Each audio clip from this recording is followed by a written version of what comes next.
the borewell water recharge. Let us study the structure of the earth first in brief. Surface of the earth is covered with the soil. Below that is the weathered zone. The next layer is a fractured zone. The central core of the earth is the massive rock zone. Even this rock zone has cracks. The percolated rainwater gets stored in all these layers. This storage itself is called underground water. Thickness of these zones varies from place to place. The open wells, generally of 20 to 30 feet depth, depend on the storage water of the soil and weathered zone. The bore well gets water from fractured and rock zones. If the natural rainwater percolation is good, all the empty space in these layers get filled and yield water around the year. Insufficient recharge will result in the drying up of even yielding bore wells. Hence, we have to make efforts to recharge the groundwater with the help of percolation structures.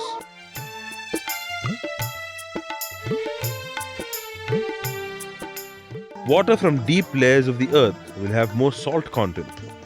This hard water is unfit for drinking and irrigation. Salt layer accumulates in the irrigation pipes. This saline water decreases the percentage of germination and also the crop yield. Recharging with rainwater can bring down salinity of such bore well water. Hence, it improves the water yield as well as the quality of water. Recharging is the better option than drilling one more well. It is the cheaper and permanent solution of the water problem. Even the dry wells around the yielding one may be recharged to enrich the groundwater storage. This kind of direct feeding of rainwater will give visible and fast results.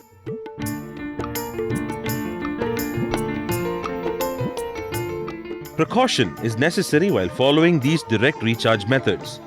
If the polluted runoff water enters the bore well, it will spoil the quality of water. Hence, the perfect filtering system is important. Now, let us study the structure for bore well water recharge. Dig a big pit, keeping casing pipe at the center. Decide the size of the pit, depending on the availability of the rainwater. This farmer has dug a big pit of 25 into 25 into 10 feet. Of course, this is too big, but at least a pit of 10 into 10 into 10 feet dimension is necessary. Fix a clamp like this and put a concrete bed to prevent slipping down of the casing pipe.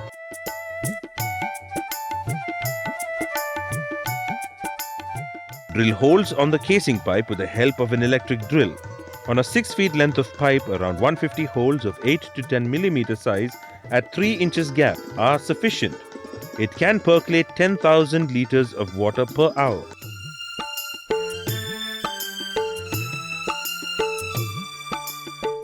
The next main step is to create a filter system. Use good quality aqua and nylon mesh for this purpose. These have anti-insect property to protect it from termites. Ordinary mosquito nets will degenerate quickly and will allow muddy water inside. Bind the pipe tightly with aqua mesh and tie with aluminum wire or nylon thread.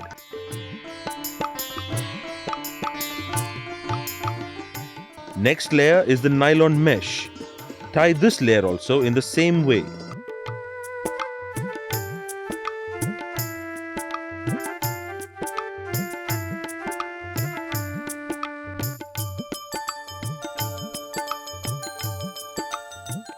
It is good if a sand layer of 1 inch is created in between these two mesh layers. Nylon mesh is stitched into a tube-like structure for this purpose. Do not leave even a single hole drilled on the pipe out of this filter packing. This completes the filter system on the perforated casing pipe.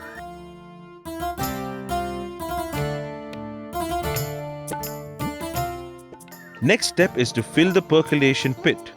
Put bigger stones of 1 to 1.5 feet size to a height of 5 feet.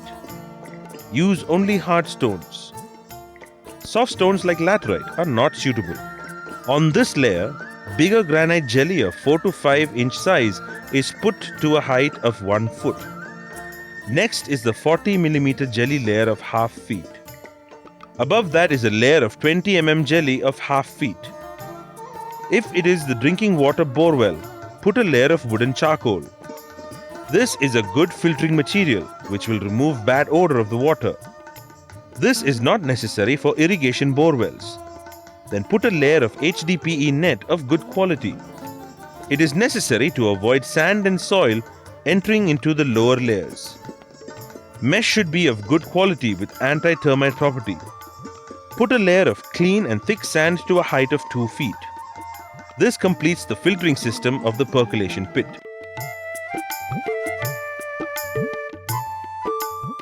Put a parapet wall like this around the percolation pit. Retain a single entry point for the water. Otherwise, the muddy runoff water will enter from all sides and accumulate silt in the pit. It is better to grow grass along the feeding canal. Small silt traps are dug along the water canal.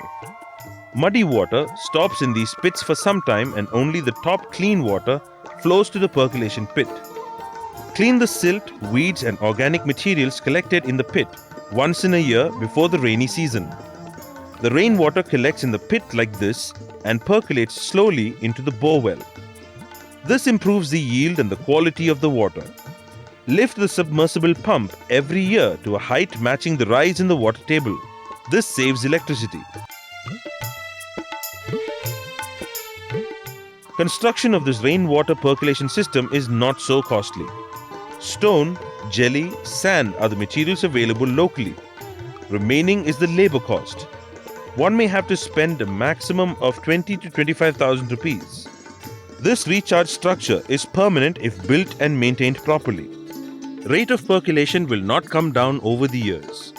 This is definitely cheaper than drilling another bore well to meet the water requirement.